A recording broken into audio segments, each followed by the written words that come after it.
2016-17 magic show കൂടുതൽ ചെയ്തിരുന്ന സമയം അന്ന് ഞാൻ മാന്ത്രിക അനന്തുവായിരുന്നു.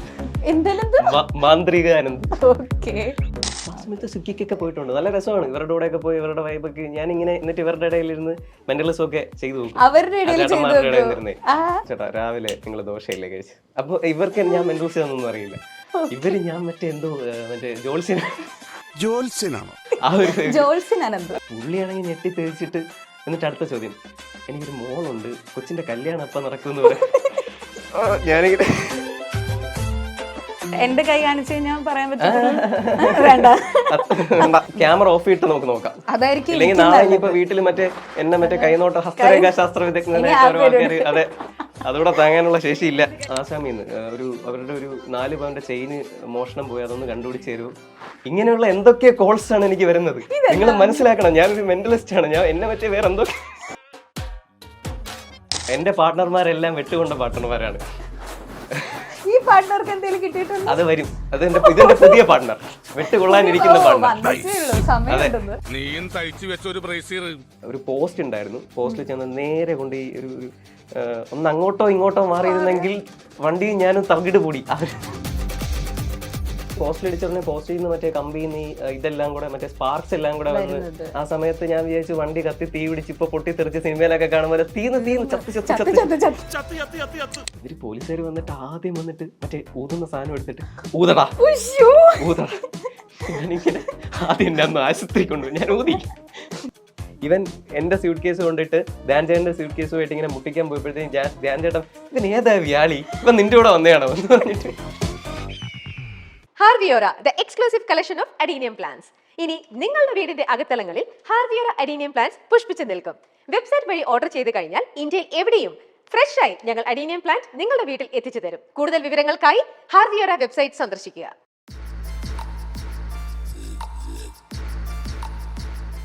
മനസ്സ് എന്നത് ഏറെ സങ്കീർണമായ ഒന്നാണെന്ന് കേട്ടിട്ടുണ്ട്. എന്നാൽ അതേ മനസ്സിനെ വളരെ കൗതുകത്തോടു കൂടി നോക്കി കാണുന്ന, മനസ്സുകൊണ്ട് അമ്മാനമാടുന്ന ഒരു കൊച്ചു വലിയ കലാകാരനാണ് ഇന്ന് മൈൽ സ്റ്റോൺ മേക്കേഴ്സ് പ്രസൻസ് അങ്ങനെ പറയിൽ നമ്മുടെ കൂടെ ഉള്ളത്. Let's welcome mentalist Ananthu. Thank you so much. എന്തുണ്ട് അനന്തു വിശേഷം? സുഖം. ഇപ്പൊ ഞങ്ങളൊരു പുതിയൊരു പ്രൊജക്ടിന്റെ വർക്കിലാണ്. അത് തന്നെയാണ് പുതിയ വിശേഷം. ആക്ച്വലി അനന്തുവിനെ കുറെ നാളായിട്ട് വീഡിയോസിലൊക്കെ കാണുന്നുണ്ട്, പക്ഷെ ഒരു ഇന്റർവ്യൂലും കാണുന്നില്ല. ഞങ്ങൾ കുറെ നാളായിട്ട് അനന്തുവിന്റെ പുറകെ നടക്കുന്നുണ്ട്. അനന്തു ഇതുവരെ പിടി തന്നിട്ടില്ല. ഇപ്പോഴാണ് അനന്തുവിനെ കുറെ നാൾക്ക് ശേഷം കിട്ടിയിരിക്കുന്നത്. എവിടെയായിരുന്നു മറ്റേ എന്തിനാ സിനിമയിൽ രജനീകാന്ത് അടച്ചിട്ടിട്ട് മറ്റേ റോബോട്ടിന്റെ പണി നടക്കൂലേ, അതുപോലെ ഞാൻ ഈ ഷോയുടെ ഡിസൈനിങ്ങിലായിരുന്നു. ഇന്റർവ്യൂ ഒക്കെ അത് കഴിഞ്ഞിട്ട് മതി എന്ന് വിചാരിച്ചിരിക്കും. ഒരു 3 കൊല്ലമായി. ഇടയ്ക്ക് ഒരു ബഹ്റൈനിലെ ഒരു ഷോ ഒരു ഇന്റർവ്യൂ കൊടുത്തിട്ടില്ല, വേറെ ആർക്കും കൂടെ കൊടുത്തിട്ടില്ല, അതുകൊണ്ട് കുഴപ്പമില്ല. അപ്പൊ എന്തായിരുന്നു ആ പണി? എന്തായിരുന്നു പണി? മെന്റലിസത്തിന്റെ ഒരു നെക്സ്റ്റ് ലെവൽ അപ്ഡേഷൻ എന്നുള്ള രീതിയിൽ തുടങ്ങുന്ന ഒരു പരിപാടിയാണ് സീക്രട്ട് ലെറ്റർ എന്ന് പറഞ്ഞിട്ട്. മെന്റലിസത്തിന്റെ ഒരു വാസ്റ്റ് സ്കെയിലുള്ള ഒരു ഷോ ആണ്, പുതിയൊരു ഷോ ആണ്. ഓക്കെ, അതെന്താ നമ്മൾ ഉദ്ദേശിക്കുന്നത്? അത് നോർമലി മെന്റലിസം എന്ന് പറഞ്ഞ കോൺസെപ്റ്റ് എല്ലാവരുടെ മനസ്സിൽ ഇപ്പോൾ ഉള്ളൊരു പിക്ചർ ഉണ്ട്. അതിനെ കുറച്ചുകൂടെ ഒരു മാറ്റി അതിനെ ഒന്ന് റീബ്രാൻഡ് ചെയ്യുക എന്നുള്ള ഒരു ഉദ്ദേശത്തിന്റെ ഒരു തുടക്കം. അതായിരിക്കും സീക്രട്ട് ലെറ്റർ എന്ന് പറയുന്ന ഷോ ഉള്ളത് അല്ലേ? അപ്പൊ അതിന്റെ ഒരു എക്സൈറ്റ്മെന്റും പ്രതീക്ഷയൊക്കെ ഒരുപാട്. കുറെ വർഷത്തെ കഷ്ടപ്പാടാണ്, കുറെ വർഷം ഇതിനു വേണ്ടിയിട്ട് സാക്രിഫൈസ് ചെയ്തു. ആണല്ലേ? അപ്പൊ ഞങ്ങളും അതുപോലെ വെയിറ്റിംഗ് ആണ്. കാരണം കുറെ നാളായിട്ട് ഇന്റർവ്യൂസ് ഒന്നും തരാനിട്ട് ഇപ്പൊ വന്നപ്പോ അതിൽ എന്തെങ്കിലും സ്പെഷ്യൽ ആയിട്ടുണ്ടാവും. പിന്നെ ഇപ്പം അനന്ത് പറഞ്ഞ പോലെ ഈ മെന്റലിസം എന്ന് പറയുന്നത് ഇപ്പൊ ഒരുപാട് പേര് ചെയ്യുന്നുണ്ട്, ഒരുപാട് ചർച്ചാ വിഷയമായിക്കൊണ്ടിരിക്കുന്ന ഒന്ന് തന്നെയാണ്. പിന്നെ എനിക്ക് എന്താണെന്ന് വെച്ചാൽ മെന്റലിസ്റ്റ് അനന്തുവിനെ പറ്റി ഞാൻ ഒരുപാട് കേട്ടിട്ടുണ്ട്. മെന്റലിസ്റ്റ് അനന്തു എന്താണെന്നുള്ളതും എല്ലാവർക്കും അറിയാം. പക്ഷെ എനിക്ക് മെന്റലിസ്റ്റ് അനന്തു അല്ലാതെ നമ്മളുടെ ബാക്ക് സ്റ്റേജിലുള്ള അനന്തു എന്താണെന്ന് അറിയാനാണ് കൂടുതൽ ആഗ്രഹം. ഓക്കെ, അപ്പൊ അതിനെപ്പറ്റി പറയാൻ ഒരു പ്രശ്നം. അത് മറ്റേ പിക്ചറിൽ കാണുന്ന പോലെ അത്ര രസമല്ല ബാക്ക് സ്റ്റേജിലുള്ള പരിപാടികൾ. കുഴപ്പമില്ല, പറയാം. ബാക്ക് സ്റ്റേജിലുള്ള പരിപാടികൾ അല്ലെ, അതാണ് എനിക്ക് അറിയേണ്ടത്. കാരണം നമ്മൾക്ക് മെന്റലിസ്റ്റ് അനന്തു അല്ല, അനന്തുവിനെയാണ് എനിക്ക് ഇന്ന് അറിയേണ്ടത്. അതാണ് ഇഷ്ടം അല്ലെ? ഞാനൊരു കാര്യം കേട്ടിട്ടുണ്ട്, ഞാൻ അങ്ങനെ കേട്ടിട്ടില്ല, ബട്ട് എനിക്ക് തോന്നുന്നു വളരെ റെയർ ആയിട്ട് ആളുകൾക്ക് അറിയുന്ന ഒരു കാര്യം തോന്നുന്നു. സ്വിഗ്ഗി ഡെലിവറി ബോയ് ആയിട്ട് ചെയ്തിട്ടുണ്ടല്ലേ? അത് എപ്പോഴായിരുന്നു? അത് ഒരു കോളേജ് ഒക്കെ സ്റ്റാർട്ട് ചെയ്യുന്ന ആ ഒരു സമയത്തായിരുന്നു. അത് ഞാൻ മാജിക് ഷോ ആയിരുന്നു കൂടുതലും ഒരു 2016-17 മാജിക് ഷോ കൂടുതൽ ചെയ്തിരുന്ന സമയം. അന്ന് ഞാൻ മാന്ത്രിക അനന്തുമായിരുന്നു. മാന്ത്രിക അനന്ത്. അതെ, പഴയ വീഡിയോസ് ഒക്കെ അതെ, മാന്ത്രികൻ അങ്ങനെ ഒരു സാധനമായിരുന്നു.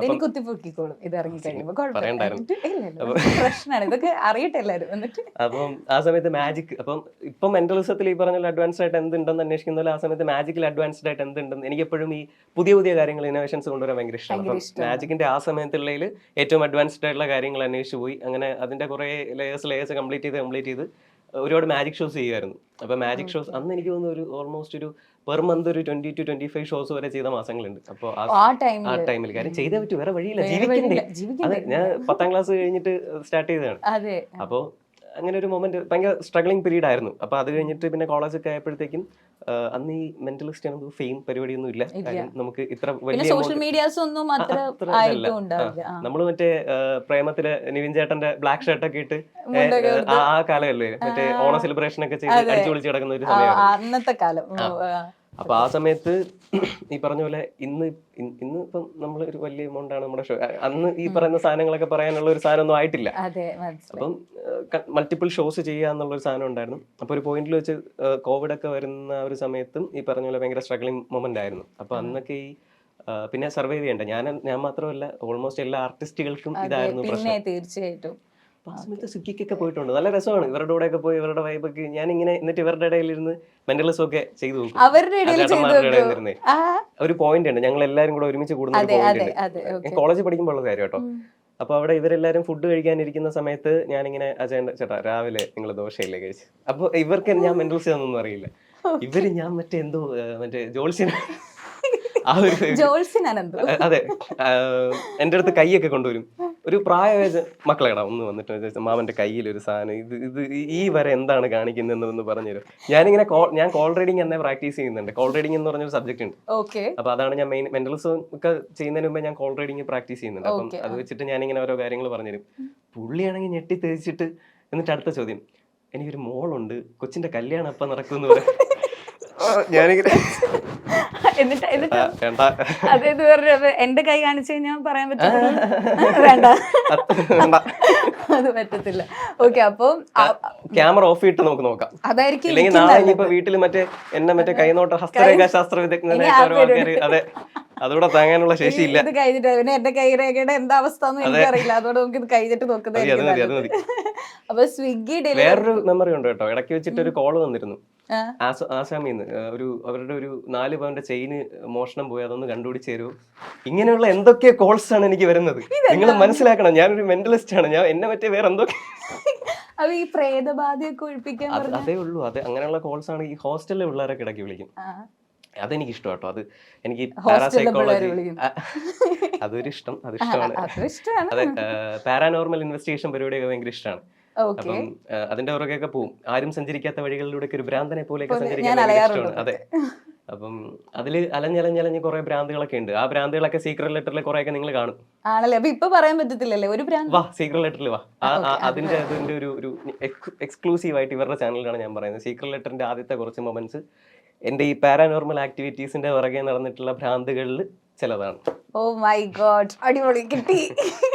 ഓക്കെ, പക്ഷെ അങ്ങനത്തെ ഒരു ഇതെന്ന് പറഞ്ഞാൽ വേറൊരു ലെവൽ ഓഫ് തിങ്കിങ് ആയിരിക്കുമല്ലോ. അതൊന്നും എല്ലാവരും ചിന്തിക്കുന്നില്ല. പക്ഷെ ഭയങ്കര കൗതുകമുള്ള കാര്യം ആൾക്കാർക്ക്. ശരിക്കും പ്രേതം ഭൂതം ഒക്കെ ഉണ്ടോ? നമ്മൾ കോൺജറിങ് ഒക്കെ കണ്ട് വളർന്നതാണല്ലോ. അപ്പൊ അതുപോലെയൊക്കെ ശരിക്കും ഉണ്ടോ എന്നുള്ളതൊക്കെ ഭയങ്കര ആകാംക്ഷയായിരിക്കും. അപ്പൊ ഇതുകൂടി പറഞ്ഞ സ്ഥിതിക്ക് ആൾക്കാർ കുറച്ചുകൂടി എക്സൈറ്റഡ് ആയിരിക്കും അത് വരാൻ വേണ്ടിയിട്ട്, അല്ലേ?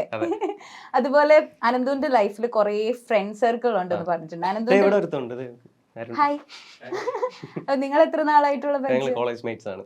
എന്റെ ഫ്രണ്ട്സ് തന്നെയാണ് കൂടുതൽ എന്റെ ഷോയ്ക്ക് അസിസ്റ്റ് ചെയ്ത്. ഞങ്ങൾ രണ്ടുപേരും ഇപ്പൊ റീസെന്റ് ഇന്റർനാഷണൽ ഷോ എന്റെ കൂടെ വന്നത് അരുണാണ്. അപ്പൊ ഇതൊന്നും പുറത്തുനിന്നുള്ള ആൾക്കാരൊക്കെ വളരെ കുറച്ചേ ഉള്ളൂ. കൂടുതലും എന്റെ ഫ്രണ്ട് സർക്കിളാണ്. അതാണ് എന്റെ ഒരു ഗ്രോത്തിന്റെ വലിയൊരു ഇത്. കാര്യം പുറത്തുനിന്ന് വന്നു കഴിഞ്ഞാൽ പിന്നെ അവിടെ ഒരു മോണിറ്ററി ബെനിഫിറ്റ് പ്രതീക്ഷിച്ച് വരുന്ന ആൾക്കാർ വരുമ്പോഴത്തേക്കും നമുക്ക് ആ ഒരു പാഷൻ വളർത്താൻ പറ്റില്ല. മറ്റത് എന്റെ കൂടെ ഉള്ള ആൾക്കാരാകുമ്പോഴത്തേക്കും ഞാൻ ആഗ്രഹിക്കുന്നതിനെക്കാട്ടിലും ഞാൻ വളരണമെന്ന് അവരാഗ്രഹിക്കും. അങ്ങനെ ഒരു സർക്കിൾ ഉണ്ടാവുക എന്നുള്ളത് എന്നെ സംബന്ധിച്ച് വലിയൊരു ഭാഗ്യമാണ്. അപ്പൊ ഇത് കോളേജ് തൊട്ടിട്ടാണ് ഈ ഫ്രണ്ട് സർക്കിൾ? സ്കൂൾ മുതലേ ഉണ്ട്. ഞാൻ എവിടെ പോയാലും ഞാൻ ഇൻട്രോവേർട്ട് എന്നാണ് ഞാൻ എല്ലാവരും പറയുന്നത്. പക്ഷെ ഫ്രണ്ട് സർക്കിൾ മനസ്സിലായി, ഇൻട്രോവേർട്ട് ആണ്. ഓക്കെ. അങ്ങനെ ഞാനും അങ്ങനെ എനിക്ക് ഇഷ്ടമാണ്. ഞാൻ ഇൻട്രോവേർട്ട് ആവാൻ കൊതിക്കുന്ന എക്സ്ട്രോവേർട്ട് ആണ്. ഓക്കെ. അപ്പോൾ പക്ഷെ എനിക്ക് തന്നെ 10th തൊട്ട് സ്കൂൾ ടൈം തൊട്ടേ ഒരുപാട് ഫ്രണ്ട്സ് ഉണ്ടായിരുന്നു. മേ ബി അവരൊക്കെ നമ്മളുടെ അടുത്ത് ഇങ്ങനെ പറഞ്ഞു നമ്മൾ കുറച്ചുകൂടി മോട്ടിവേറ്റഡ് ആവും, അങ്ങനെ ആയിരിക്കും അല്ലേ? കുറച്ച് സീക്രട്ട് ലെറ്ററിൽ വേറൊരു മെന്റലിസ്റ്റിനും അവകാശപ്പെടാനില്ലാത്ത ഒരു കാര്യമുണ്ട്. ഒരു വലിയ മാൻ പവർ ഉണ്ട് സീക്രട്ട് ലെറ്ററിന്റെ പിറകെ. +50 50-ലപ്പുറം ഒരു കൗണ്ട് ഓഫ് മാൻ പവറിന്റെ വർക്ക് ഉണ്ട് വോളണ്ടിയറിംഗിലും ഈ വരുന്ന ഷോയ്ക്ക്. അത് എല്ലാം എന്റെ ഫ്രണ്ട് സർക്കിളാണ്. എല്ലാം പുറത്തുനിന്ന്. ഈ ഫ്രണ്ട്സിൽ ഒരാൾ പോലും 1 രൂപ പോലും എൻ്റെ നിന്ന് പ്രതീക്ഷിച്ചല്ല എൻ്റെ കൂടെ നിൽക്കുന്നത്. ഒരു മാസമായിട്ട് ഇവരെല്ലാവരും എൻ്റെ കൂടെ വലിയൊരു ഹാർഡ് വർക്ക് ചെയ്യുന്നുണ്ട് ഈ ഒരു ഷോ സക്സസ്സിൽ എത്തിക്കാൻ വേണ്ടിയിട്ട്. ഓ അടിപൊളി. അതിന് അപ്പൊ അതിന്റെ എനിക്ക് മനസ്സിലായി അതിന്റെ ഒരു സന്തോഷം എന്തായിരിക്കും എന്നുള്ളത്. എനിക്ക് അതാണല്ലോ നമ്മളുടെ ഏറ്റവും വലിയ കാര്യമല്ലേ, നമ്മുടെ കൂടെ നമുക്ക് വിശ്വസിക്കാൻ പറ്റുന്ന കുറച്ച് ആളുകൾ ഉള്ളതാണ് നമുക്ക് എനിക്ക് തോന്നുന്ന ലൈഫിൽ ഒരു അച്ചീവ്മെന്റ്സിൽ ഒരു കാര്യം അത് തന്നെയാണ്. അതിൽ ഞാനും ലക്കിയാണ്, അനന്തും ലക്കിയാണ്. അതുപോലെ വേറൊരു കാര്യം ഞാൻ കേട്ടു, 9th എന്തോ പൊട്ടിപ്പൊളിഞ്ഞ ഒരു പ്രണയത്തിന്റെ ഒരു കഥ. അപ്പൊ എന്റെ ഫ്രണ്ട്സ് ഒക്കെ ഇങ്ങനെ ചോദിച്ചായിരുന്നു, ആനന്ദുവിനെ ഇന്റർവ്യൂ എടുക്കാൻ പോകുന്നത് ആനന്ദ് ഇപ്പോഴും സിംഗിൾ ആണോ? അങ്ങനെ പറയരുത്, ആ രഹസ്യം കുട്ടികൾ അറിയട്ടെ. അതൊക്കെ പ്രണയം, ഇതൊക്കെ പാർട്ട് ഓഫ് ദ ലൈഫ്. കോളേജിൽ ഉണ്ടാവുമ്പോ അവിടെ ഒരു റഷ്, അതൊക്കെ എല്ലാവർക്കും ഉള്ളതല്ലേ ആണല്ലേ? അപ്പൊ ഡിപ്രസ്ഡ് ആയിട്ടുള്ള സ്റ്റോറി ഇല്ലല്ലേ? ഡിപ്രസ്ഡ് ആയിട്ടുള്ള സ്റ്റോറി ഞാനാണ് ഈ ഡിപ്രഷന് മോട്ടിവേഷൻ കൊടുക്കുന്നത്. ഞാൻ ഇനി ഇതും പറഞ്ഞ് ഡിപ്രഷനിൽ ഇരുന്ന് കഴിഞ്ഞാൽ ഇനിയിപ്പോ ആൾക്കാർ എന്നെ ചെയ്ത് വിളിക്കും. അത് പറഞ്ഞപ്പോഴാണ് ഞാൻ ആക്ച്വലി അനന്തുവിന്റെ കണ്ടോ ഇങ്ങനെയൊക്കെ എനിക്ക് അതിൽ നിന്ന് കൺവേർട്ട് ചെയ്ത് അടുത്ത ടോപ്പിക്കിലേക്ക് എത്തിക്കാൻ പറ്റും. പിന്നെ നമുക്ക് ചോദിച്ച ചോദ്യം മിസ്സാക്കണ്ട. ഞാൻ പറഞ്ഞത് ഞാൻ അനന്തുവിന്റെ ലേറ്റസ്റ്റ് ഒരു വീഡിയോ റാൻഡംലി കാണുന്നത് 2024 അനന്തുവിന് സംസാരിക്കുകയാണ്. 2024 വർഷം നിങ്ങൾക്ക് എങ്ങനെ ഉണ്ടായിരുന്നു? എന്നിട്ട് അനന്ത് പറയുന്നുണ്ട് എനിക്ക് എങ്ങനെ ഉണ്ടായിരുന്നു വെച്ചിട്ട് ഒരു സീൻ കാണിക്കുന്നുണ്ട്. അത് കണ്ടപ്പോൾ ഒരു ആശ്വാസം ഉണ്ടല്ലോ, അതെന്താണെന്ന് വെച്ചാൽ അതൊരു കുഴപ്പമാണോന്ന് എനിക്കറിയില്ല. എന്ന് വെച്ചാൽ നമ്മളൊരു മോശം സിറ്റുവേഷനിലൂടെ കടന്നു പോകുമ്പോൾ അതേ സിറ്റുവേഷൻ വേറെ അനുഭവിക്കുന്നത് ഒരു സുഖമല്ലേ? അതൊരു കുഴപ്പമാണോ അതോ? അല്ല കുഴപ്പമൊന്നുമല്ല. അതൊരു റിലീഫ് കിട്ടുന്നുണ്ടെങ്കിൽ നല്ലതാണ്, ആസ്വദിച്ചത്. റിലീഫ് കിട്ടുന്നുണ്ടെങ്കിൽ നല്ലതാണ്. പക്ഷെ അതേസമയം മോശം സിറ്റുവേഷൻ മറ്റുള്ളവർ അനുഭവിക്കുമ്പോൾ സന്തോഷിക്കുന്നത് പോലെ നമ്മുടെ ലൈക്ക് ഇത് റിവേഴ്സും വരണം. സ്വിഗ്ഗിയില് വന്നത് അല്ലാതെ അത് കഴിഞ്ഞിട്ട് പിന്നെ അത് സ്റ്റോപ്പ് ചെയ്തത് എപ്പോഴായിരുന്നു? അതൊരു ചെറിയൊരു ഷോർട്ട് പീരീഡില് ജസ്റ്റ് ഒരു എനിക്ക് കൂടുതൽ ഈ മെന്റലിസത്തിന് വേണ്ടിയിട്ട് ഞാൻ ഈ പുറത്തുനിന്നുള്ള കുറെ ലെക്ചേഴ്സ് ഒക്കെ ഞാനിങ്ങനെ പർച്ചേസ് ചെയ്യാറുണ്ട്. അപ്പൊ അതൊക്കെ നല്ല കോസ്റ്റ്ലി ആണ്. ലെക്ചേഴ്സ് നോട്ടൊക്കെ കിട്ടാൻ ഭയങ്കര ബുദ്ധിമുട്ടായിരുന്നു. അപ്പൊ അതൊക്കെ നമ്മൾ തന്നെ കഷ്ടപ്പെടണ്ടേ. അങ്ങനെയല്ലേ? അതുപോലെ ഒരു ആക്സിഡന്റ് ഉണ്ടായിട്ടുണ്ട് അല്ലേ? അത് ആദ്യമായിട്ട് കാറ് വാങ്ങിച്ചിട്ട് അതൊരു ആക്സിഡന്റ് ഉണ്ടായ ഒരു സംഭവം അനന്ത് ഓൾറെഡി ഷെയർ ചെയ്തിട്ടുണ്ട്. പക്ഷെ അത് എനിക്ക് ഏറ്റവും പേടിയുള്ള ഒരു കാര്യമാണ്. നമ്മളൊക്കെ മനുഷ്യരാണ്, നമുക്ക് നെക്സ്റ്റ് മൊമെന്റിൽ എന്ത് സംഭവിക്കുന്ന പറയാൻ പറ്റില്ല. എപ്പോഴെങ്കിലും നമ്മൾ ആലോചിക്കുമല്ലേ, നമ്മളുടെ സ്വപ്നങ്ങൾ ഇങ്ങനെ പയ്യെ ഇങ്ങനെ ചെയ്തുകൊണ്ടിരിക്കുന്ന സമയത്ത് നമ്മളുടെ ലൈഫിൽ പെട്ടെന്ന് ഒരു കാര്യം സംഭവിക്കുന്നു. പക്ഷെ അതിലും എനിക്ക് ഭയങ്കര ഒരു മോട്ടിവേഷൻ തോന്നിയ ഒരു കാര്യം എന്ന് വെച്ചാൽ അന്ന് പിറ്റേ ദിവസം തോന്നുന്നു അനന്തുവിന് ഒരു ഷോ ഉണ്ടായിരുന്നു. അതൊന്ന് പറഞ്ഞ് ആൾക്കാർ അറിയട്ടെ. എന്റെ ഏതോ ഇന്റർവ്യൂ അരച്ച് ഇലക്കി പഠിച്ചിട്ട് ഞാൻ എല്ലാ ഇന്റർവ്യൂ കണ്ടിട്ടായിരിക്കുന്നത്. പഴയത് 2021 22 3 വർഷമായിട്ട് ഇന്റർവ്യൂ ചെയ്തിട്ടില്ല. മറന്നുപോയോ? അതെ, അതാ ഞാൻ പറഞ്ഞ പഴയ ഇത് ഞാൻ ഇവിടെ പണ്ട് പറഞ്ഞിട്ടുണ്ട് ഈ സാധനം. അല്ല അത് ഞാൻ പറയാം, അത് പറയണം, ആളുകൾ അറിയണം. അത് ഞങ്ങൾക്ക് ഇവന്റ്സിന് അന്ന് മാജിക് ഷോസ് ചെയ്തുകൊണ്ടിരിക്കുന്ന സമയത്ത് ഷോയ്ക്ക് പോകുമ്പോഴത്തേക്കും കുറെ പ്രോപ്പർട്ടീസ് ഉണ്ട്, നമ്മുടെ ടീം മെമ്പേഴ്സ് ഉണ്ട്. അപ്പോൾ ദൂരോട്ടൊക്കെ ഇവന്റ്സ് വരുന്ന സമയത്ത് നമുക്ക് പോകാനായിട്ട് വാഹനം ഇല്ല എന്നുണ്ടെങ്കിൽ അതൊരു സീനായിരുന്നു. അപ്പം ഞാൻ രണ്ടും കൽപ്പിച്ച് ലോണൊക്കെ എടുത്തിട്ട് ഒരു കാറ് വാങ്ങി, സാധനങ്ങൾ കൂടെ ക്യാരി ചെയ്യാൻ പറ്റുന്ന ഒരു കാറ് എടുത്തു. എനിക്ക് 18 വയസ്സ്, ഞാൻ 18 വയസ്സായപ്പോൾ തന്നെ ടക്കനെ പോയി ആദ്യം ചെയ്ത് ലൈസൻസ് എടുക്കുക എന്നുള്ളതായിരുന്നു. അപ്പോൾ ഞാൻ തന്നെ ആ ഒരു ലൈസൻസ് ഒക്കെ എടുത്തിട്ട് പിന്നെ ഞാൻ തന്നെ പ്രോ ഡ്രൈവറാണ് എന്നുള്ള ഒരു അമിത ആത്മവിശ്വാസത്തിന്റെ പുറത്ത് ഞാൻ തന്നെ സ്വന്തമായിട്ട് ഓടിക്കാൻ തുടങ്ങി. അങ്ങനെ ഒരു പോയിന്റ് കഴിഞ്ഞപ്പോഴത്തേക്കും ഞങ്ങളൊരു ശിവരാത്രി ദിവസമാണ്. അന്ന് 2 ഇവന്റ് ഉണ്ടായിരുന്നു. രാത്രി ഒരു 2 മണി 3 മണി പുലർച്ചെ സമയം. ഷോ കഴിഞ്ഞിട്ട് തിരിച്ച് വരുന്ന വഴിക്ക് ഒരു ടേണിംഗ് ഉണ്ടായിരുന്നു. ഞങ്ങളുടെ പൂജപ്പുരയാണ് ഞാൻ അന്ന് താമസിച്ചത്. അപ്പോൾ അവിടെ ഒരു ടേണിംഗ് ഉണ്ടായിരുന്നു. ആ ഒരു ടേണിംഗ് എത്തുന്നതിന് മുമ്പിൽ വെച്ചിട്ട് വേറെ വണ്ടികളൊന്നും ഉണ്ടായിരുന്നില്ല. ഒരു പോസ്റ്റ് ഉണ്ടായിരുന്നു. പോസ്റ്റിൽ ചെന്ന് നേരെ കൊണ്ട് ഈ ഒരു ഒന്ന് അങ്ങോട്ടോ ഇങ്ങോട്ടോ മാറിയിരുന്നെങ്കിൽ വണ്ടിയും ഞാനും തകിട് പൊടി ആ ഒരു സാധനമായിരുന്നു. അപ്പം അപ്പുറത്ത് ലൈക്ക് ഒരു 6 ഒഴുകുന്നുണ്ട്. അപ്പം കുറച്ചുകൂടെ മാറിയെന്നെങ്കിൽ നേരെ അതിൻ്റെ അകത്ത് പോയിരുന്നു എങ്കിൽ ഞാനിപ്പോൾ ഇവിടെ ഇരിക്കില്ലായിരുന്നു. ഇത് നേരെ ചെന്ന് പോസ്റ്റിൽ ഇടിച്ചോണ്ട് കുഴപ്പമില്ല. പോസ്റ്റിൽ ഇടിച്ചോടനെ പോസ്റ്റിൽ നിന്ന് മറ്റേ കമ്പിന്ന് ഇതെല്ലാം കൂടെ മറ്റേ സ്പാർക്സ് എല്ലാം കൂടെ വന്ന് വീണു. അപ്പൊ പിന്നെ ആ സമയത്ത് ഞാൻ വിചാരിച്ചു വണ്ടി കത്തി തീ പിടിച്ച് ഇപ്പൊ പൊട്ടിത്തെറിച്ച സിനിമയിലൊക്കെ കാണുമ്പോൾ തീന്ന് ചത്ത് ആ ഒരു മൈൻഡ് ആയിരുന്നു. എന്റെ കൂടെ ഒരു ഫ്രണ്ട് ഉണ്ടായിരുന്നു, കാർത്തിക്. അവനാണെങ്കിൽ കാർത്തിക് ഇപ്പൊ എന്ത് ചെയ്യുന്നു? കാർത്തിക് ഇപ്പൊ സുഖമായിട്ടിരിക്കുന്നു, വളരെ സന്തോഷമായിട്ടിരിക്കുന്നു. അതെ, കാർത്തിക് ഇപ്പൊ ക്രിക്കറ്റ് കോച്ചാണ്. എന്നിട്ട് അതെന്റെ പഴയ പാർട്ണർ. എന്റെ പാർട്ണർമാരെല്ലാം വെട്ടുകൊണ്ട പാർട്ണർമാരാണ്. ഈ പാർട്ണർക്ക് എന്തെങ്കിലും കിട്ടിയിട്ടുണ്ടോ? അത് വരും, ഇതെന്റെ പുതിയ പാർട്ണർ, വെട്ടുകൊള്ളാനിരിക്കുന്ന പാർട്ണർ. വന്നിട്ടേ ഉള്ളൂ, സമയം. ഓക്കെ. അപ്പൊ ഫ്രണ്ട് ഉണ്ടായിട്ട് അവൻ ഷർട്ട് ഇടാതിരിക്കുവായിരുന്നു. ഇവൻ എന്ത് ചെയ്ത് ഭയങ്കര ചൂട്, ഞാൻ ഷർട്ട് ഒന്ന് ഊരുകയാണെന്ന് പറഞ്ഞാൽ ഷർട്ടൊക്കെ ഊരി ഇട്ടിട്ട് കാറിൽ ഇവന്റെ AC ഇട്ടിട്ടില്ല, നമ്മൾ പെട്രോൾ ലാഭിക്കാൻ വേണ്ടി AC ഇടാതെ ഓടുന്ന സമയമായിരുന്നു. നമുക്ക് അതെ പ്രാരാബ്ദം ഉണ്ടായിരുന്ന സമയമല്ലേ. ഇവൻ ഷർട്ടൊക്കെ ഊരിയിട്ട് ഇങ്ങനെ 6 പാക്ക് ഒക്കെ കാണിച്ച് ഇങ്ങനെ ഇരിക്കുകയായിരുന്നു, ഇങ്ങനെ വീശിക്കൊണ്ടൊക്കെ ഇരിക്കുകയായിരുന്നു. ഞങ്ങൾ എന്തൊക്കെ പഴയ കഥകളൊക്കെ പറഞ്ഞ് കളിച്ചിരിച്ചിരിക്കുകയായിരുന്നു. അങ്ങനെ പൊക്കോണ്ടിരിക്കുന്ന സമയത്ത് ഇവനും എൻ്റെ അടുത്ത് പറയാണ്, ഞാൻ എടാ ഒന്ന് പെട്ടെന്ന് വിടട്ടെ, നീ ചവിട്ടി വിടളിയാ, ചവിട്ടി വിട്, മോട്ടിവേഷൻ തന്നെ എന്നെ അങ്ങ് പീക്കിലെത്തിക്കുകയാണ്. ഞാൻ ചവിട്ടി വിട്ടിട്ട് നേരെ ചെന്ന് ടേണിങ് എത്തുന്ന സമയത്ത് എക്സ്പീരിയൻസിന്റെ ഒരു കുറവുണ്ടായിരുന്നു. ആ ഒരു ലൈസൻസ് എടുത്ത സമയമായിരുന്നു, എന്റെ മിസ്റ്റേക്ക് ആയിരുന്നു. പക്ഷെ ആ സമയത്ത് നമുക്ക് ഇച്ചിരി ചോരത്തിളപ്പ് ഉണ്ടാവും ഉറപ്പായിട്ടും. ഇപ്പോഴാണെങ്കിൽ പിന്നെ നമുക്ക് ഇപ്പൊ തന്തവൈബ് എന്തിനാ മോനെ പതുക്കെ. ഞാൻ തന്തവൈബ് എന്ന് പറഞ്ഞ കോൺസെപ്റ്റ് ഉണ്ടാവുന്നതിന് മുമ്പ് തന്തവൈബായ ആളെന്നാണ് എന്നെ കുറിച്ച് എന്റെ കൂട്ടുകാർ അഭിഷേക് പറഞ്ഞത്. ആണല്ലേ അല്ല അങ്ങനെയല്ല, അതെന്താന്ന് അറിയാം, ഞാൻ ഈ മറ്റേ പഴയ 90s പാട്ടുകളും പരിപാടിയൊക്കെ റിപ്പീറ്റ് അടിച്ച് കേൾക്കും. ഞാനും അതെ, എനിക്ക് തോന്നുന്നു എല്ലാവരും അങ്ങനെയൊക്കെ തന്നെ. ഇപ്പോഴത്തെ വൈബ് അതാണ്. എനിക്ക് തോന്നുന്നു തന്ത വൈബ് എന്നുള്ളൊരു പേരിട്ടെന്നുള്ളൂ. അതെ, 2000 ബോൺ ഗേൾ ആണോ? 1998. പ്രായമൊന്നും ഞാൻ പറയുന്നില്ല, അത് കട്ട് ചെയ്ത് ആരും കേട്ടില്ല. 1990 അല്ല, അപ്പൊ പിന്നെ കുഴപ്പമില്ലല്ലോ. അതുകൊണ്ട് പിന്നെ നമ്മുടെ ആ ഒരു വൈബ് നമുക്ക് കണക്ട് ആവും അല്ലേ. നമുക്ക് ഈ അമ്പലപ്പുഴ താമരപ്പൂവിൽ ഞാൻ പാട്ടൊക്കെ കേൾക്കുമ്പോഴാണ് നമുക്കൊരു സന്തോഷം കിട്ടുള്ളൂ. കല്യാണരാമനിലെ കഥയിലെ രാജ. അതെ, നമ്മുടെ വിഷയത്തിൽ ആക്സിഡന്റ് ആവുന്ന സമയത്ത് ഇതുപോലെ പാട്ടൊക്കെ പാടി ചില്ലായിട്ട് അങ്ങനെ പൊക്കോണ്ടിരിക്കുകയാണ്. അപ്പോൾ ഒരു പോയിന്റിൽ എത്തിയപ്പോഴത്തേക്ക് നേരെ ഇടിച്ചു കയറി സ്പാർക്കൊക്കെ വന്നു. പൊട്ടിത്തെറിച്ചു എന്ന് വിചാരിച്ചു, പൊട്ടിത്തെറിച്ചില്ല. ഉടനെ ചാടി ഇറങ്ങി പുറത്തിറങ്ങി താഴെ ഇരുന്ന സമയത്ത് പോലീസുകാർ വന്നിട്ട് ആദ്യം ചോദിച്ചത്, എനിക്ക് വയ്യ, ഞാനാണെങ്കിൽ ഇടിച്ചിട്ട് ഇവിടെ നെഞ്ചിലൊരു ഇടി കിട്ടി, അതിനിപ്പോ ഭാവിയിൽ എന്തെങ്കിലും ആവുമെന്ന് എനിക്ക് അറിയത്തില്ല. അന്ന് ഇതുവരെ ഒന്നുമില്ല, സ്കാനൊക്കെ ചെയ്ത സീനൊന്നുമില്ല. ഞാനാണെങ്കിൽ എനിക്ക് ഒട്ടും വയ്യ. ഇവര് പോലീസുകാർ വന്നിട്ട് ആദ്യം മറ്റേ ഊതുന്ന സാധനം എടുത്തിട്ട് ഊതടാ. ഞാനിങ്ങനെ ആദ്യം എന്നെ അന്ന് ആശുപത്രി കൊണ്ടുപോയി, ഞാൻ ഊതി. എത്ര വേണോ ഊതാ, ഒരു കുഴപ്പമില്ല, മതി ഊതിക്ക. എന്നിട്ട് ഓക്കെ, ഞാൻ വെറുതെ പറഞ്ഞ കേട്ടോ, അവര് തന്നെയാണ് നമ്മളെ ഹെൽപ്പ് ചെയ്തത്. അവരുടെ ഡ്യൂട്ടി ആണല്ലോ ചെയ്യാൻ, ലോ ആൻഡ് ഓർഡർ കീപ്പ് ചെയ്യാന്നുള്ളത്. അവര് തന്നെയാണ് നമ്മളെ അപ്പൊ തന്നെ ഹോസ്പിറ്റലിൽ കൊണ്ടുപോയി.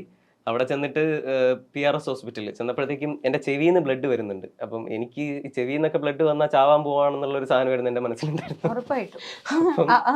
അതെ, ഞാനിങ്ങനെ കിടക്കാൻ നേരത്ത് സിസ്റ്റർ, നാളെ എനിക്ക് ഷോ ഉണ്ട്, ഞാനിനി എത്ര നേരം കാണും, നാളെ ഷോ കഴിയുന്നത് വരെ എനിക്ക് വേറെ എന്തോ സംഭവിച്ചാലും എനിക്ക് ഷോ കമ്മിറ്റ് ചെയ്ത ഷോ ചെയ്തില്ലെങ്കിൽ അതിനോളം എനിക്ക് പ്രയാസം, ഭയങ്കര സീനാണ്. കാര്യം ഒരു 500,000 പേര് നമുക്ക് വേണ്ടി അവിടെ കാത്തിരിക്കുകയാണ്. അപ്പം എന്റെ മനസ്സിലിങ്ങനെ എന്റെ ചെവിയിൽ വല്ല പഞ്ഞി എടുത്ത് വെച്ച് എന്നെ ഷോയ്ക്ക് വിടാൻ പറ്റുമോ? അവര് പറഞ്ഞു സ്കാനൊക്കെ ചെയ്യണം, സീനാണ്, ചെറിയ സീൻ ഉണ്ടെന്ന് പറഞ്ഞു. പിന്നെ സ്കാനൊക്കെ ചെയ്തിട്ട് വലിയ കുഴപ്പമില്ല, ഷോയ്ക്ക് പോരുതെന്ന് പറഞ്ഞു. ഞാൻ പിന്നെ കഴിച്ചു പോയി, വേറെ വഴിയില്ലല്ലോ. ആ ഷോയ്ക്ക് എങ്ങനെ പോയി? ആ ഷോയ്ക്ക് അടുത്തൊരു ചലഞ്ച് ഉണ്ട്. ഈ ഞാൻ ഇതിന്റെ ഇടയിൽ ഒരു പോസ്റ്റ് ഇടിച്ച് തള്ളിയിട്ടില്ലേ, അങ്ങനെ ഒരു സാധനം എന്റെ ഇടയിൽ ഉണ്ടായിരുന്നു. ആ പോസ്റ്റിന്റെ ഇലക്ട്രിസിറ്റി ബില്ല് ഒരു 20,000 രൂപ കിടപ്പുണ്ടായിരുന്നു പെൻഡിങ്. ഇത് കൊടുത്താലേ നമ്മുടെ സാധനങ്ങൾ വിട്ട് തരുള്ളൂ. ഷോ ലൈക്ക് വണ്ടിക്കകത്തായിരുന്നു സാധനങ്ങൾ ഷോയുടെ, അതൊക്കെ തരുമെന്ന് പറഞ്ഞു. പിന്നെ എവിടെ നിന്നൊക്കെ ആ സമയത്ത് പ്രാരാബ്ദമാണല്ലോ. അപ്പോൾ എവിടെ നിന്നൊക്കെ ഇങ്ങനെ റോൾ ചെയ്ത് പൈസ സെറ്റ് ചെയ്ത് എൻ്റെ കൂടെയുള്ള ആൾക്കാർ എന്ന് പോലീസ് സ്റ്റേഷനിൽ ചെന്ന് സാധനങ്ങൾ ഇറക്കുന്നു. അത് കഴിഞ്ഞിട്ട് 3 മണിക്ക് ഞാൻ ആശുപത്രിയിൽ നിന്ന് ഇറങ്ങുന്നു. 7 മണിക്ക് ഷോ. അവിടെ നിന്ന് 2 മണിക്കൂർ ഡ്രൈവ് ഉണ്ട്. എൻ്റെ ചേട്ടൻ വേറെ വണ്ടി അറേഞ്ച് ചെയ്യുന്നു, കസിൻ ചേട്ടൻ. അതിൽ നേരെ കയറി ഷോയ്ക്ക് പോകുന്നു. ഷോയ്ക്ക് പോയി കഴിഞ്ഞപ്പോഴത്തേക്കും ഈ പറഞ്ഞ പോലെ അവിടെ ഒരു 100-500 പേര്.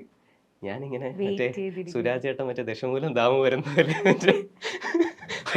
2 ഓലക്കീറും മടൽ ഇങ്ങെടുത്തെന്ന് പറഞ്ഞ രീതിയിൽ ഞാനിങ്ങനെ ഷോയ്ക്ക് കയറിയിട്ട് ചെയ്യാൻ വേണ്ടി കയറി. ഫസ്റ്റ് എഫക്റ്റ് ഒരു ഫയർ ഇങ്ങനെ പിടിച്ചിട്ട് ഒരു തീപ്പന്തമായിട്ട് വന്നിട്ട് ഒരു കെയിനായിട്ട് മാറുന്ന ഒരു സാധനമായിരുന്നു. ഫയർ ഇങ്ങനെ ഇങ്ങനെ അത് ഈ ഒരു മൂവ്മെന്റ് ആണ്, ഈ ഒരു ഒഴുക്കിൽ വരേണ്ട സാധനമാണ്. ഈ ഒരു മൂവ്മെന്റ് കൊടുത്തിട്ട് ഇതിങ്ങനെ പെട്ടെന്ന് കെയിൻ ആവണം. ഞാനിങ്ങനെ മൂവ്മെന്റ് കൈയൊന്നും പൊങ്ങുന്നില്ല, ഞാനിങ്ങനെ മറ്റേ ശാമ്പ്രാണത്തിൽ വെച്ച് കൊതുവിനോട്ടിങ്ങനെ ഇങ്ങനെ. ഇവൻ എന്തായി ഇവൻ എന്ത് തേങ്ങയായി കാണിക്കുന്നത്. പിന്നെ ടക്കനത് കെയിനായി, സെറ്റായി.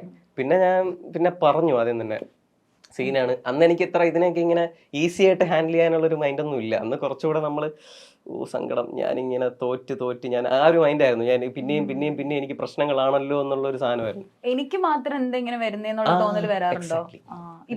ഇപ്പൊ വരാറുണ്ട്. പിന്നെ തിരിച്ച് എനിക്ക് തോന്നുന്നു നമ്മളുടെ ജനറേഷനിലുള്ളവരെ കുഴപ്പമാണോ എന്നുള്ള നമ്മൾക്ക് എല്ലാവർക്കും ഒരേ ഒരു തിങ്കിങ് ഉണ്ട്. ഇപ്പൊ തന്ത വൈബിനെ അത് വിളിക്കുന്നു തോന്നുന്നു. നമ്മുടെ 90s കിഡ്സും 2000 early 80s കിഡിന്റെ നൊസ്റ്റാൾജിക് മൊമെന്റ്സും ഇപ്പോഴത്തെ പിള്ളേരുടെ ആ ഒരു പുതിയ ടെക്നോളജിക്കൽ നോളജ് ഉള്ളതുകൊണ്ടായിരിക്കാം നമ്മുടെ കാറ്റഗറിയിലുള്ള ആൾക്കാർക്ക് ഒരു എന്തോ ഒരു സാധനം. പക്ഷെ നമ്മളെ പറ്റി ആൾക്കാർ പറയുന്നത് ന്യൂ ജനറേഷൻ പിള്ളേർ ഇങ്ങനെ.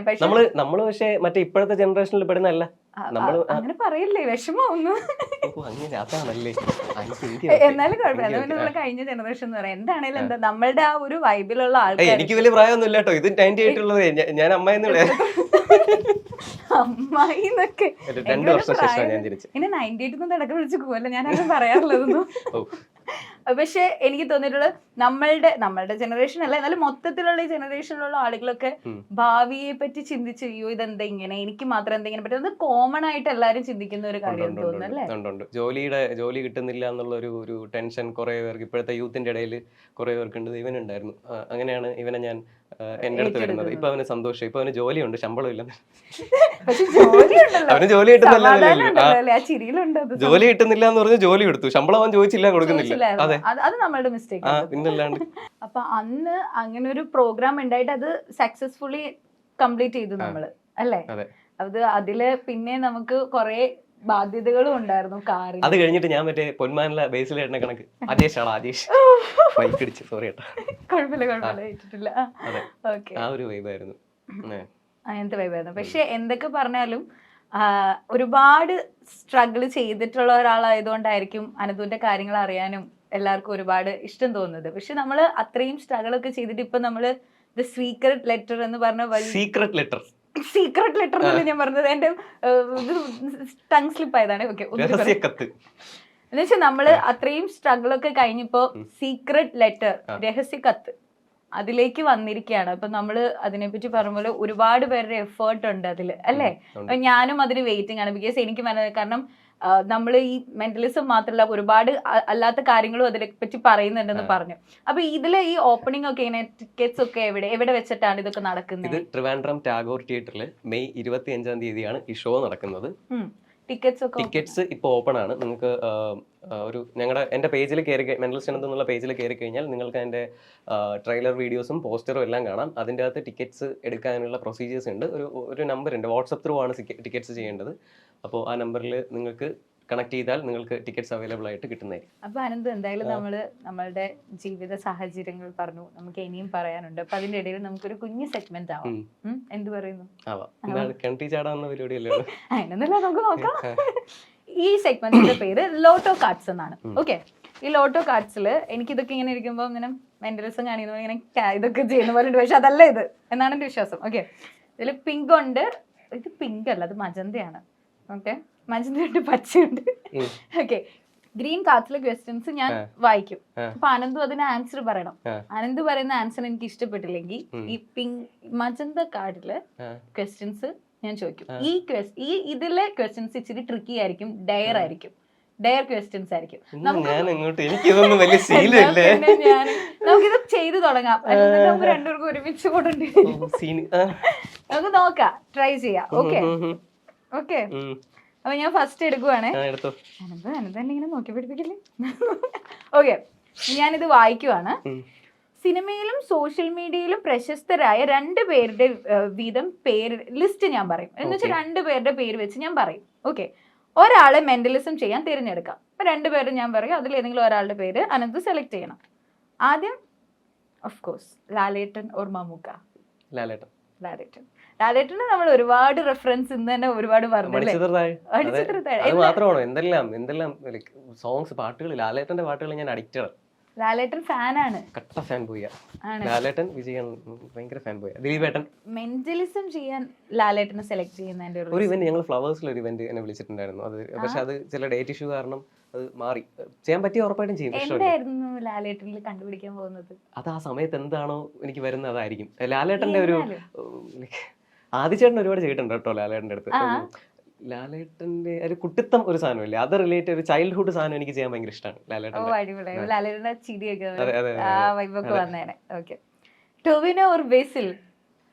അതിപ്പം ഒരുമിച്ചെടുത്താലും അടിപൊളി. ടൊവിനോ ഓർ ബേസിൽ എന്നല്ല, ഇവർ രണ്ടുപേരും അതെ. ഇവരുടെ അടുത്ത് എന്നാലും ടൊവിനോ ബേസിൽ ഇവരിൽ മെന്റലിസം ചെയ്ത ആരായിരിക്കും? മെന്റലിസം ചെയ്യുന്നത് ടൊവിനോ ചേട്ടനെ ഇഷ്ടമാണ്, ബേസിലേട്ടനെ ചെയ്യാനാണ് കൂടുതൽ ഇഷ്ടം. കൂടുതൽ രസമായിരിക്കും അല്ലെ? എന്നാലും എന്തായിരിക്കും ബേസിലേട്ടന് ചെയ്ത് കഴിഞ്ഞാൽ? ബേസിലേട്ടൻ ഇന്റർവ്യൂവിൽ വരുന്ന സമയത്തെ ടൊവിനോ ചേട്ടനെ പറയാൻ കുറെ സാധനങ്ങൾ ഓർത്തു വെക്കുമല്ലോ, ആ പറയുന്നത് ചേട്ടൻ പറയുന്നതിന് മുമ്പേ ഞാൻ പറയാൻ ശ്രമിക്കാം. ഓ യാ, അത് അടിപൊളിയായിരിക്കും. അത് നമുക്ക് തന്നെ ഈ മൊമെന്റിൽ വന്ന കേട്ടോ, നേരത്തെ പ്ലാൻ ചെയ്ത് ഇപ്പം മൊമെന്റിൽ നിങ്ങൾ ചോദിച്ചോണ്ട് വന്നു. ഒരു പ്രശ്നമല്ല. Next Dhyan Sreenivasan or Vineeth Sreenivasan? ധ്യാൻ ചേട്ടൻ. അയ്യോ ധ്യാൻ ചേട്ടൻ അടിപൊളി. വിനീത് ചേട്ടാ ഭയങ്കര ഇഷ്ടമാണ്. പക്ഷേ ധ്യാൻ ചേട്ടൻ്റെ കൂടെ ചെയ്യുമ്പോഴത്തേക്കും എനിക്ക് ധ്യാൻ ചേട്ടൻ ഓപ്പൺ ആയിട്ട് വന്നിരുന്ന കുറെ കഥകൾ പറയുമല്ലോ. ഇതിന്റെ ധ്യാൻ ചേട്ടൻ ഞാനും കൂടെ എയർപോർട്ടിൽ ഒരു ദിവസം ഞങ്ങൾ ഒരുമിച്ച് വന്നിറങ്ങിയ സമയത്ത് ധ്യാൻ ചേട്ടൻ എൻ്റെ അടുത്ത് കുറെ ഡൗട്ടുകൾ, എടാ മെന്റലിസത്തിൽ അത് പോയി കഴിഞ്ഞാൽ ഇത് ഇങ്ങനെ കുറെ ഡൗട്ടുകളൊക്കെ ചോദിച്ചായിരുന്നു കേട്ടോ. എന്നിട്ട് ഇവിടെ ട്രിവാൻഡ്രം എയർപോർട്ടിൽ അപ്പം ഒരു പോയിന്റ് കഴിഞ്ഞപ്പോഴത്തേക്കും ഇങ്ങനെ പൊക്കോണ്ടിരിക്കുക. അപ്പൊ ഞാൻ പറഞ്ഞു നോക്കാം ചേട്ടാ, നമുക്ക് ഒരു ദിവസം നോക്കാന്ന് പറഞ്ഞു. അല്ലേ പറയണില്ല, അത് ചേട്ടനും കൂടി ഇരിക്കുമ്പോ പറയാം. ഇല്ല, നമുക്ക് ഇത് കഴിഞ്ഞിട്ട് ചേട്ടനെ വിളിച്ചു വരുത്തും. നമ്മൾ എന്നിട്ട് ഒരു പരിപാടി ഷോ പറഞ്ഞ സീനാവോ? ഇല്ല പറയട്ടെ. ധ്യാൻ ചേട്ടൻ ഒരു മെമ്മറി ഷെയർ ചെയ്തു. അത് പുള്ളി പറഞ്ഞതെന്ന് വെച്ചാൽ, എടാ എന്നെ അവിടെ ഒരു മുസ്ലിം ഒരാളാണ്, പുള്ളി ഇങ്ങനെ എന്തൊക്കെ എന്റെ കുറെ കാര്യങ്ങളൊക്കെ ഇങ്ങനെ പറഞ്ഞു കണ്ടുപിടിച്ചു. അങ്ങനെ എന്തോ ഒരു വെള്ള ഡ്രസ്സൊക്കെ ഇട്ട ഒരാളാണ്. എടാ എന്താണ് ആള് വേറെ ലെവലാണ്, ആൾ കില്ലാടിയാണ്, അങ്ങനെ എന്തൊക്കെ പറഞ്ഞു കേട്ടോ. എന്നിട്ട് എന്തൊക്കെ ഭയങ്കര മിസ്റ്റീരിയസ് ആയിട്ട് പറഞ്ഞു. എനിക്ക് ഒരു പോയിന്റ് കഴിഞ്ഞപ്പോഴത്തേക്ക് ഞാൻ വിചാരിച്ചു ഇത് എങ്ങോട്ടാ പോണം. എന്നിട്ട് ലാസ്റ്റ് ആയപ്പോഴത്തേക്കാണ് മനസ്സിലായത് എന്നെ ട്രോളിക്കൊണ്ടിരിക്കുകയാണ് പുള്ളി, ഞാൻ പോലും അറിയാതെ. അതാണെന്ന് എനിക്ക്, പക്ഷെ അതാണെന്നല്ലേ ഞാൻ അതാ പറഞ്ഞു, ഡയറക്റ്റ് ഇരിക്കുമ്പോ നമുക്ക് ചോദിക്കാന്ന് പുള്ളി ഓർക്കൊന്നും ഉണ്ടാവില്ല. ധ്യാൻ ചേട്ടനല്ലേ, ധ്യാൻ ചേട്ടന്റെ അടുത്ത് നമുക്ക് ധ്യാൻ ചേട്ടൻ എന്ന് വെച്ചാൽ ചോദിക്കാതെ തന്നെ മെന്റലിസം ചെയ്യാതെ. നേരത്തെ പറഞ്ഞ മിത്തുല്ലേ, ധ്യാൻ ചേട്ടന്റെ ഫ്രണ്ടിൽ കൂടെ മറ്റേ പെട്ടി കൊണ്ടുവന്നിട്ട് ഇവന് ധ്യാൻ ചേട്ടനെ കണ്ടപ്പോഴത്തേക്കും അവൻ കുറച്ച് ഇതായി പോയി. എപ്പോഴാണ് അവൻ ഭയങ്കര ശ്രീനിവാസൻ സാർ ഫാനാണ്. അപ്പം ആദ്യം ധ്യാൻ ചേട്ടന് ഇങ്ങനെ ഷാക്കൻഡ് ഒക്കെ കൊടുത്തിട്ട് ഇവൻ പെട്ടെന്ന് പറഞ്ഞു, ഞാൻ ചേട്ടന്റെ ഫാനല്ല, ചേട്ടന്റെ അച്ഛന്റെ ഫാനാണ്. ധ്യാൻ ചേട്ടന്റെ അടുത്ത്. എന്നിട്ട് കുറച്ച് കഴിഞ്ഞപ്പോഴത്തേക്കും മറ്റേ നമ്മൾ പെട്ടി കൊണ്ടിട്ട് മറ്റേ പുറത്തോട്ടുള്ള എക്സിറ്റ് ഉണ്ടല്ലോ, എക്സിറ്റ് ഡോറിന്റെ അവിടെ എത്തിയപ്പോഴത്തേക്കും അവിടെ കുറച്ച് റഷ്. ഇവൻ എന്റെ സ്യൂട്ട് കേസ് കൊണ്ടിട്ട് ധ്യാൻ ചേട്ടന്റെ സ്യൂട്ട് കേസുമായിട്ട് ഇങ്ങനെ മുട്ടിക്കാൻ പോയപ്പോഴത്തേക്കും ധ്യാൻ ചേട്ടൻ, ഇവൻ ഏതാ വ്യാളി, ഇവൻ നിന്റെ കൂടെ വന്നതാണോ എന്ന് പറഞ്ഞിട്ട്. നെക്സ്റ്റ് ലാസ്റ്റ് വൺ ആണ്, ഹണി റോസ് ഓർ നയൻതാര? നയൻതാരയാണ് ഇഷ്ടം. പുള്ളി എന്ന് വെച്ചാൽ ആളുടെ ഞാൻ ഫാനാണ്, ഇഷ്ടമാണ്. ആളുടെ കരിയർ ഗ്രോത്ത് എനിക്ക് ഇഷ്ടമാണ്. ലൈക്ക് ഒരു ആങ്കർ ആയിട്ട് സ്റ്റാർട്ട് ചെയ്ത് ഇൻസ്പിറേഷണൽ ആയിട്ട് എനിക്ക് ഇഷ്ടമാണ്. ഒരു ബ്രാൻഡഡ് ഒരു ആളാവുക എന്നുള്ളത് ഒരു നിസ്സാര കാര്യമല്ല, അങ്ങനെ എനിക്ക് ഇഷ്ടമാണ്. പിന്നെ വിസ്മയത്തുമ്പത്ത് സിനിമ എനിക്ക് ഭയങ്കര ഇഷ്ടമാണ്. ഇതിപ്പോ നയൻതാരയുടെ ഇപ്പോഴത്തെ കുറെ വീഡിയോസ് ഒക്കെ കണ്ടിട്ട് പണ്ടത്തെ നമ്മളുടെ രാപ്പകൽ എനിക്ക് അതൊക്കെ ഇഷ്ടം. എനിക്ക് ഇപ്പോഴത്തെ ഓക്കെ, എനിക്ക് പണ്ടത്തെ ആ ഒരു ചേഞ്ച് എന്ന് പറയുന്നത് ഭയങ്കര വലുതാണ്. അതിന് വലിയൊരു ഇൻഫ്ലുവൻസ് പണ്ടത്തെ വർക്ക് കൊടുത്തിട്ടുണ്ട്. അതെ, ഓക്കെ. അപ്പൊ നമ്മള് എന്തായിരിക്കും നയൻതാരനോട് ചോദിക്കാൻ പോകുന്നത്?